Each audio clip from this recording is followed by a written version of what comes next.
अज मुंहिंजी मोकिलाणी थई, अज मुंहिंजी मोकिलाणी। सरदार नबी जे बचड़न जी अज करबल दे तैयारिया।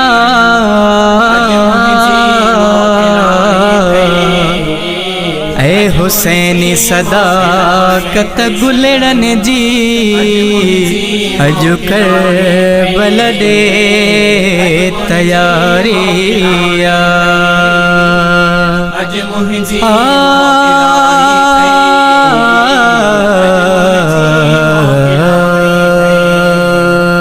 अज मुंहिंजी मोकिलाणी थई, अज मुंहिंजी मोकिलाणी थई। तुंहिंजो शहर छॾियूं थो वञा नाना, करबल ॾे लॾियूं थो वञा नाना।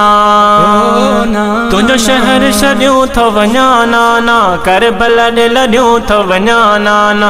अज मुंहिंजी मोकिलाणी थई, अज मुंहिंजी मोकिलाणी थई। सुकरा अकेली थई तोखे पारता, खाली हवेली थई तोखे पारता। सुकरा अकेली थई तोखे पारता, खाली हवेली थई तोखे पारता। तुंहिंजो शहर छॾियूं थो वञा नाना, करबल ॾे लॾियूं थो वञा नाना। अज मुंहिंजी मोकिलाणी थई, अज मुंहिंजी मोकिलाणी थई। रब जी रज़ा ख़ातिर रहणो सब्र में आ, कटजी वञे ही सिर रहणो सब्र में आ। रब जी रज़ा ख़ातिर रहणो सब्र में आ, कटजी वञे ही सिर रहणो सब्र में आ।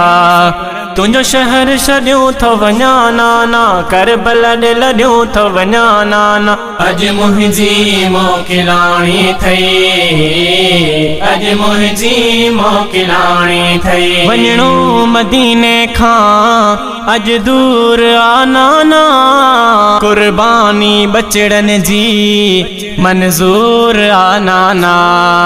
वञणो मदीने खां अज दूर आ नाना, कुर्बानी बचड़न जी मंज़ूर आ नाना।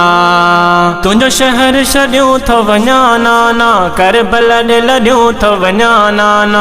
अज मुंहिंजी मोकिलाणी थई, अज मुंहिंजी मोकिलाणी थई। हर ॾोह खां तुंहिंजी आज़ाद उम्मत थे, महीसर बिलावल ते बे अहिड़ी शफ़क़त थे।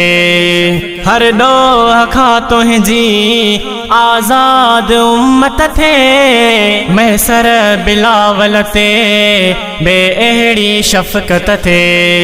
तुंहिंजो शहर छॾियूं थो वञा नाना, करबल ॾे लॾियूं थो वञा नाना। अज मुंहिंजी मोकिलाणी थई, अज मुंहिंजी मोकिलाणी थई।